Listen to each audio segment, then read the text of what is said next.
Welcome back to our channel. इस video में हम क्लास 9 का चैप्टर 3 एटम्स एंड मॉलिक्यूल्स के बारे में जानने वाले हैं। चैप्टर में हमें सबसे पहले कई सारे स्टेटमेंट दिए हुए हैं। हम उन स्टेटमेंट्स को पहले देखते हैं। इसमें हमारा पहला स्टेटमेंट था जो इंडियन फिलोसोफर महर्षि कनाड थे। उन्होंने एक पोस्टुलेट दिया था कि किसी भी मैटर को आप डिवाइड करोगे तो वह हमारे सबसे छोटे पार्टिकल्स में डिवाइड हो जाता है, जिसका डिवीज़न और पॉसिबल नहीं है। उसे उन्होंने परमाणु का नाम दिया। हमारे एक फिलोसोफर थे जिनका नाम था पकुदिया कात्यायन। उन्होंने एक स्टेटमेंट बोला था कि कोई भी हमारा जो पार्टिकल्स होता है वह कंबाइंड फॉर्म में होता है और हमें कई से मैटर्स के कंबाइंड फॉर्म देता है। इन सभी के बाद हमारे ग्रीक के जो फिलोसोफर्स आए उन्होंने उनमें दो फिलोसोफर्स थे जिनका नाम था डेमोक्रिटस एंड लियोसिपस। उन्होंने एक स्टेटमेंट दिया कि जब we divide a matter we get a individual part that is atom. इन्होंने भी यही स्टेटमेंट बोला कि आप किसी भी मैटर को डिवाइड करोगे तो एक ऐसा इंडिविजुअल पार्टिकल हमें प्राप्त होगा जिसका और डिवीज़न नहीं किया जा सकता है।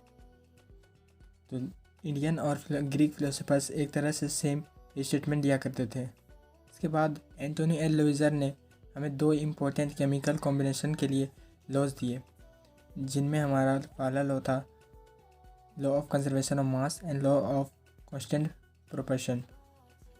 इन लॉज के अकॉर्डिंग, जिसमें हमारा पहला लॉ था law of conservation of mass, इसके अकॉर्डिंग किसी भी मैटर के मास को हम ना ही क्रिएट कर सकते हैं और ना ही उसे डिस्ट्रॉय कर सकते हैं। किसी भी केमिकल रिएक्शन में हमारा मास कांस्टेंट रहता है, उसमें ना ही कोई भी चेंज नहीं किया जा सकता है। लॉ ऑफ कांस्टेंट प्रोपोर्शन, इस लॉ के अकॉर्डिंग किसी भी केमिकल सब्सटेंस और एलिमेंट हमारा जो प्रेजेंट होता है वह हमेशा ही कुछ ना कुछ प्रोपोर्शन यानी कि कुछ ना कुछ रेशियो में प्रेजेंट होता है। एग्जांपल की अगर बात करें तो जिसमें हमारा वाटर आता है, वाटर हमारा 1 gram hydrogen and 8 gram oxygen से मिलकर बना होता है। हमेशा किसी भी रेशियो में, किसी भी कंपाउंड में इसका रेशियो हमेशा सेम ही रहता है। इसमें अगर हम अमोनिया की बात करें तो अमोनिया में हमारा नाइट्रोजन और हाइड्रोजन से मिलकर बना होता है। नाइट्रोजन हमारा 14 ग्राम होता है और हाइड्रोजन हमारा 3 ग्राम। इसके बाद हमारा नेक्स्ट टॉपिक आता है डाल्टन्स एटॉमिक थ्योरी। डाल्टन हमारे एक साइंटिस्ट है जिन्होंने एक थ्योरी, एटॉम के बारे में एक थ्योरी दिया था। इस थ्योरी के according whether an element, a compound और a mixture is composed of small particles called atom. इन्होंने एक थ्योरी दिया था जिसमें के अकॉर्डिंग अगर हम बात करें तो कोई भी जो हमारा एलिमेंट और कंपाउंड होता है वह हमारे छोटे छोटे पार्टिकल से मिलकर बना होता है जिसका नाम होता है एटम। इनके कुछ पोस्टुलेट को हम देखते हैं।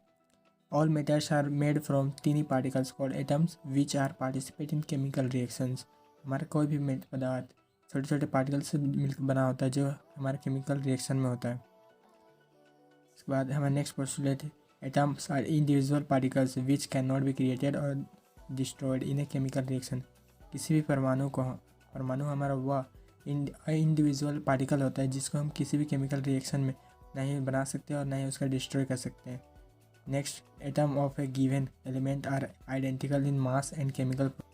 एटम्स के हमारा मास और उनके केमिकल प्रॉपर्टीज़ सेम होते हैं और अलग अलग एलिमेंट्स का मास और केमिकल प्रॉपर्टीज़ अलग अलग होता है। Atom combined in the ratio of small whole numbers to form compound. हमारे जो एटम होता है वो होल नंबर्स के फॉर्मेशन में होते हैं, फॉर्मेशन में कंपाउंड का फॉर्मेशन करते हैं। The relative number and kinds of atoms are constant in a given compound. Then इसकी अगर डेफिनेशन के बारे में बात करते हैं, atoms is a smallest individual particle of a matter. And इसके बाद हमारे atomic radius is a measure in nanometers. जो हमारा एटम का रेडियस होता है वह हमारा नैनोमीटर में मेज़र किया जाता है। 1/10⁹ मीटर इक्वल टू 1 नैनोमीटर होता है, यानी कि 1 मीटर इक्वल टू 10⁹ नैनोमीटर। इसके रिलेटिव साइज़ के बारे में अगर बात करें तो इस कॉलम में हमारे रेडियस दिए हुए हैं और इनके एग्जांपल जिसमें हमारे 10⁻10 मीटर एटम ऑफ हाइड्रोजन, यानी कि हाइड्रोजन का जो हमारा रेडियस होता है वह 10⁻10 मीटर होता है।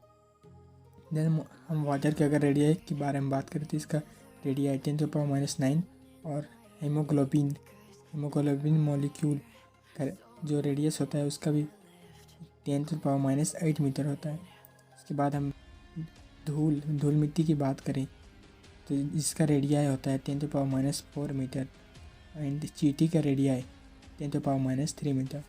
डाल्टन हमारे पहले साइंटिस्ट थे जिन्होंने एलिमेंट्स के सिंबल्स का यूज़ किया था। देन हमारे बर्जेलियस ने सजेस्ट किया कि एलिमेंट की जो हमारे उनका नाम है उन्हीं के रूप में उनका सिंबल होना चाहिए। फर्स्ट में हमारे जो एलिमेंट है उन सभी को इन फिगर्स के थ्रू रिप्रेजेंट किया जाता था, जिसमें हाइड्रोजन को एक डॉट, फास्फोरस को इस फिगर से और कॉपर को C से, गोल्ड को G और इसके चारों और डॉट्स से रिप्रेजेंट किया जाता था। ये सभी अभी यूजलेस हैं। देन हमारा एक टर्म आता है आईयूपैक। इसका फुल फॉर्म होता है international union of pure and applied chemistry. इसी के अकॉर्डिंग हमारे पूरे विश्व में केमिस्ट्री में जितने भी चेंजेस या कुछ भी होता है केमिस्ट्री में के अकॉर्डिंग, तो हमारे इसी एसोसिएशन के थ्रू होता है। आईयूपैक के according the first letter of symbol always written in capital letter and second letter as a small letter. यानी कि किसी भी सिंबल्स में हमारे जो एलिमेंट के नाम होंगे उसमें हमारा जो उनका पहला लेटर होगा वो हमेशा कैपिटल, उसके बाद जितने भी हमारे लेटर्स होंगे वो हमारे लोअर केस वाले लेटर्स में होंगे। जैसे एग्जांपल के लिए हम हाइड्रोजन की बात करें तो इसका एक फर्स्ट लेटर H से इसे डिनोट किया जाता है। एल्यूमिनियम की बात करें तो इसे Al से रिप्रेजेंट किया था, जिसमें इसका फर्स्ट कैरेक्टर A कैपिटल में और L इसके लोअर केस लेटर में। देन हमारा कोबाल्ट में भी हम देखते हैं कि इसका जो हमारा फर्स्ट लेटर है वो हमारा कैपिटल में और जो हमारा सेकंड लेटर O वो हमारा लोअर केस में है। हमारे कुछ यहाँ एलिमेंट और उनके सिंबल्स दिए हुए हैं।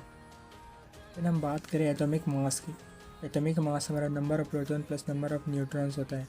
किसी भी एटम में हमारे जो प्रोटॉन और न्यूट्रॉन होते हैं उनके मास को अगर हम जोड़े तो हमारा एटॉमिक मास आता है। किसी भी एटम में हमारे नंबर ऑफ प्रोटॉन और नंबर ऑफ इलेक्ट्रॉन के नंबर की संख्या हमेशा बराबर होती है। एटॉमिक मास यूनिट इसे AMU से डिनोट किया जाता है। Carbon 12 has taken as reference for measuring atomic mass of element. किसी भी एलिमेंट का मास मेज़र करने के लिए हम कार्बन 12 को रेफरेंस के जैसा मानते हैं। उसके बाद हमें आता है एक question, how do atoms exist. हमारे जो एटम होता है वह किस रूप में एग्जिस्ट करते हैं। इसका आंसर है atom of most element are not able to exist independently. Atoms for molecules and ions.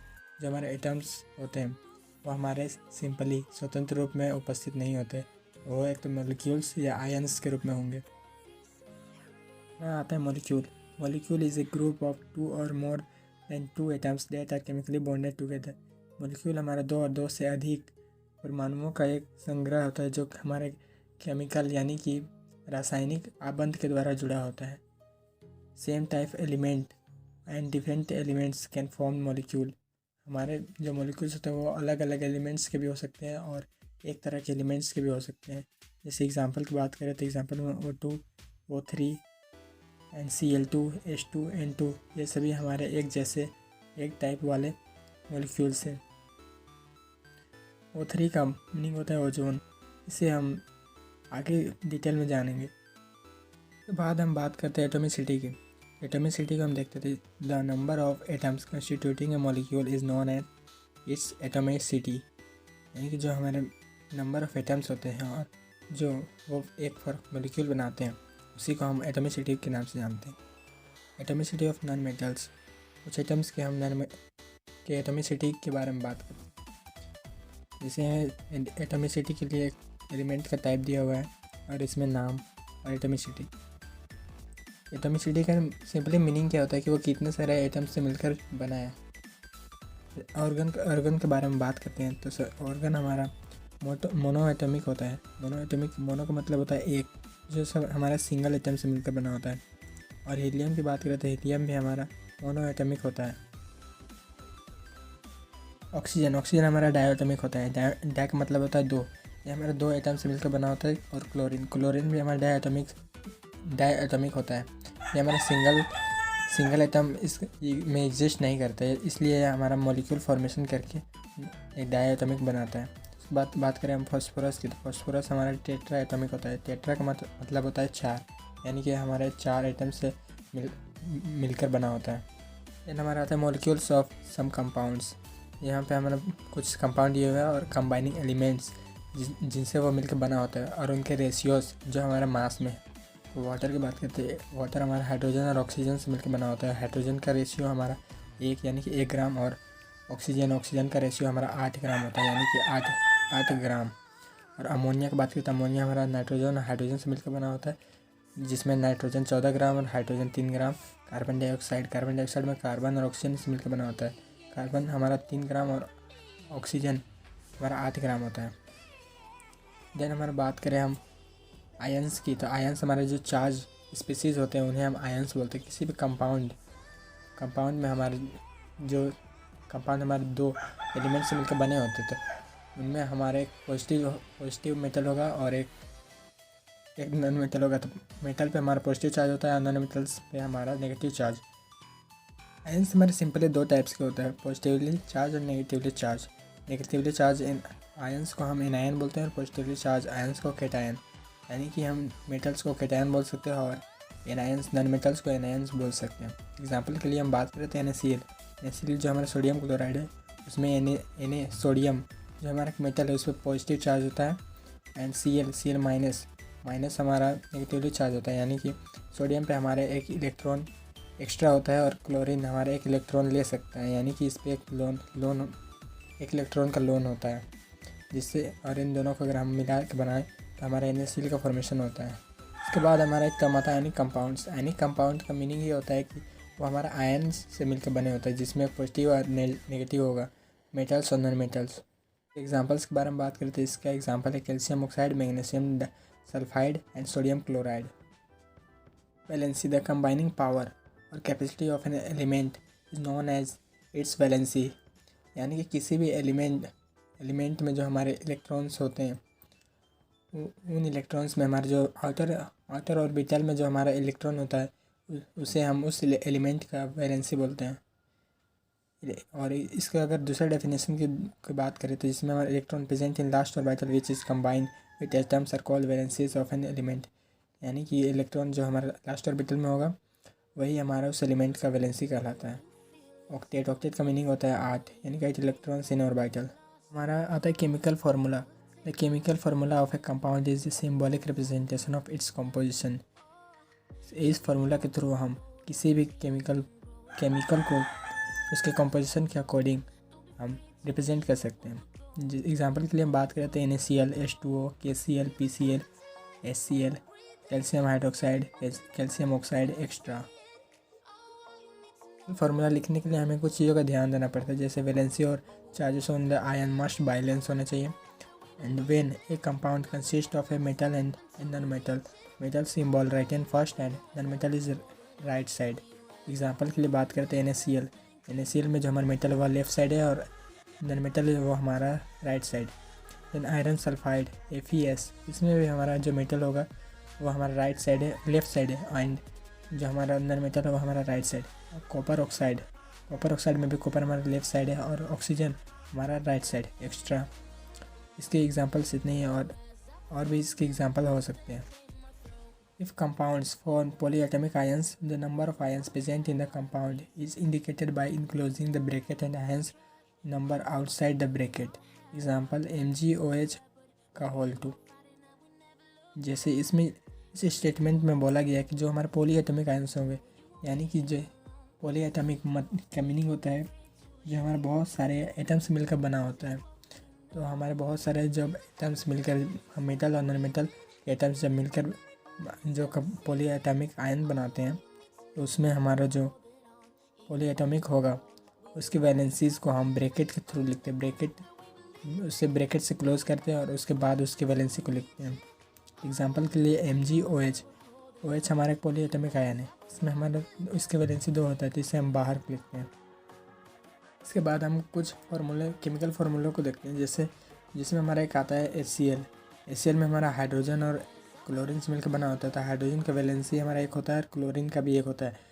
तो इन सभी की वैलेंसीज को अगर हम इसे क्रॉस करके, अगर इसका फार्मूला सिंपली क्रॉस करके बनाएं, जैसे क्लोरीन का जो हमारा वैलेंसी होगा उसे हम हाइड्रोजन से मल्टीप्लाई करते हैं और क्लोरीन का जो एंड हाइड्रोजन का जो वैलेंसी होगा उसे क्लोरीन के साथ, तो हमारा कंपाउंड जो फॉर्म होगा वो HCl होगा। इसकी वैलेंसी 1 है, इसलिए हम इसे रिप्रेजेंट नहीं करते हैं। देन हमारा फार्मूला अगर हम बात करें हाइड्रोजन सल्फाइड की, तो हाइड्रोजन सल्फाइड में हाइड्रोजन का वैलेंसी 1 एंड सल्फाइड का वैलेंसी 2। तो सल्फाइड की वैलेंसी को हम हाइड्रोजन से इंटू करेंगे और एंड हाइड्रोजन की वैलेंसी को सल्फाइड के साथ, तो हमारा जो कंपाउंड फॉर्म होगा वो होगा H2S। नॉर्मली अगर हम केमिकल फार्मूलों की बात करें तो यह हमारा इलेक्ट्रॉन साझा करके इनका फॉर्मेशन होता है। जैसे हमारा HCl को ही ले लेते हैं, HCl में हमारा हाइड्रोजन का एटॉमिक नंबर 1 होता है।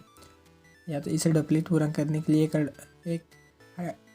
इलेक्ट्रॉन की आवश्यकता होती है और क्लोरीन को ऑक्टेट पूरा करने के लिए भी एक। तो हाइड्रोजन जो होता है वो क्लोरीन को एक इलेक्ट्रॉन डोनेट कर देता है, जिसकी वजह से उसका ऑक्टेट पूरा हो जाता है और हमारा जो कंपाउंड फॉर्म होता है वही HCl होता है। जब हम बात करें molecular mass and mole concept, तो मोलिकुलर मास की अगर हम पहले बात करते हैं, हमारा sum of atomic masses of all the atoms in a molecule of this substance होता है। यानी कि किसी मॉलिक्यूल में हमारे जो एटम्स होंगे उन सभी के मास को अगर हम जोड़े तो हमारा मॉलिकुलर मास आता है। इसे हम एटॉमिक मास यूनिट से मेज़र करते हैं। जैसे एटॉमिक मास यूनिट हमारे U से रिप्रेजेंट किया जाता है और H2O में अगर हम इसके मॉलिकुलर मास के बारे में बात करें तो इसका मॉलिकुलर मास हम इस प्रोसेस से निकालेंगे। जैसे एटॉमिक मास ऑफ हाइड्रोजन, तो हाइड्रोजन का एटॉमिक मास हमारा 1 होगा और ऑक्सीजन का एटॉमिक मास 16 होता है। इसके फार्मूला के बारे में बात करते हैं, इसका फार्मूला होता है H2O। हाइड्रोजन हमारे 2 एटम से मिलकर बना होता है, तो इसमें हम हाइड्रोजन का जो मास होता है 1 होता है, तो इससे हम 2 से इंटू करेंगे और इसे ऑक्सीजन के मास से जोड़ देंगे, तो हमारा जो मॉलिकुलर मास होगा वह 18U होगा, जो हमारा वाटर का मॉलिकुलर मास है। देन हमारा आता है mole is a unit of amount of substance. किसी भी सब्सटेंस की मात्रा की ज्ञात करने के लिए हम मोल का यूज करते हैं। ये हमारा सिंपली एक यूनिट है। It is equal to atomic और molecular mass in grams and 1 mole equal to 6.022 into 10⁻23, जिसे अवोगाद्रो कांस्टेंट के नाम से जाना जाता है। सिंपली नंबर ऑफ मोल्स का फॉर्मूला होता है given mass by molecular mass of A compound.